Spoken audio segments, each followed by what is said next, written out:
সবুজে ঘেরা এক শান্ত পরিবেশে মাথা উঁচু করে দাঁড়িয়ে আছে অসাধারণ এক স্থাপত্য শৈলী বায়তুল মামুর মসজিদ। এর নান্দনিক নির্মাণ শৈলী এবং পারিপার্শ্বিক সবুজ প্রকৃতির মনোমুগ্ধকর দৃশ্য আকৃষ্ট করবে আপনাকেও। ইউরোপীয় আদলে তৈরি মসজিদটি টানেল সদৃশ হওয়ায় এটি পরিচিতি পেয়েছে টানেল মসজিদ নামে।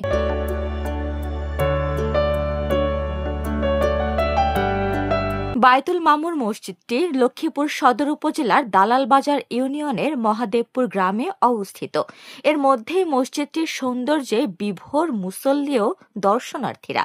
দূর দূরান্তের মানুষজন এই গ্রামে ছুটে আসছেন মসজিদটি এক নজর দেখতে ও এখানে নামাজ আদায় করতে। আমরা ইতিপূর্বে শুনেছি এখানে একটি অসাধারণ একটি মসজিদ নির্মাণ হয়েছে। আমরা আমি অনেক দূর থেকে এসেছি এটা দেখার জন্য। আসরের নামাজ এবং মাগরিব নামাজ পড়েছি। ভিতরের কারুকাজ এমন বাইরের দৃষ্টিনন্দন সব মিলিয়ে অসাধারণ হয়েছে মসজিদ। অসাধারণ লাগছে। এর যে নির্মাণ প্রকৌশলীগুলো আসলে মানুষের মন কাড়ে। দূর দূরান্ত থেকে মানুষ এখানে আসে নামাজ পড়তে, আমরাও শুনে আসছি। স্থানীয় সূত্র জানায়, শিল্পপতি নেহাল চৌধুরী মহাদেবপুর গ্রামে তার বাড়ির সামনে মসজিদটি নির্মাণের উদ্যোগ নেন।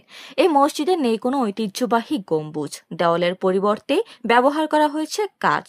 এর ফলে মসজিদের অভ্যন্তরে পর্যাপ্ত আলো বাতাস প্রবেশ করে। দিনের বেলা কাঁচের ভেতর দিয়ে সবুজের শোভা যেমন উপভোগ করা যায়, তেমনি রাতে এর ভেতরের আলোয় সৌন্দর্য বহুগুণ বেড়ে যায়। ওই মসজিদটা ভেঙে এটা নতুন করে করা হচ্ছে। এটা করার পর থেকে দূর দূরান্ত থেকে অনেক মুসল্লি এসে এখানে নামাজ পড়ে। এই মসজিদের সৌন্দর্য দেখার জন্য এবং এই মসজিদে বিভিন্ন জায়গা থেকে, এই বাংলাদেশের বিভিন্ন জায়গা থেকে এই মসজিদে মানুষ নামাজ পড়ে। মসজিদটির ভেতরের পরিবেশ অত্যন্ত শান্ত ও নির্মল। এই মসজিদে প্রায় 400 জন মুসল্লি একসাথে নামাজ আদায় করতে পারেন। এর নান্দনিক সৌন্দর্য দেখতে চাঁদপুর, নোয়াখালী সহ দূর দূরান্তের মানুষ ছুটে আসেন, যা স্থানীয়দের কাছে গর্বের বিষয়।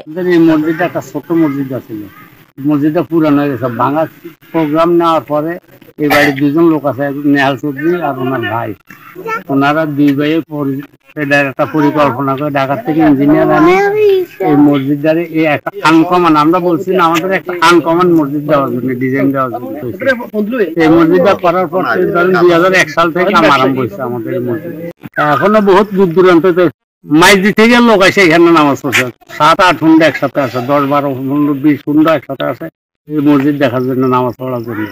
বায়তুল মামুর মসজিদ কেবল লক্ষ্মীপুরের মানুষের জন্য গর্বের বিষয় নয়, বরং এটি দেশের আধুনিক স্থাপত্য ও প্রকৃতির সৌন্দর্যের এক উজ্জ্বল প্রতীক। যারা এক মনোমুগ্ধকর পরিবেশে ইবাদত করতে কিংবা স্থাপত্যর নতুনত্ব উপভোগ করতে চান, তাদের জন্য এই মসজিদটি হতে পারে একটি আদর্শ গন্তব্য।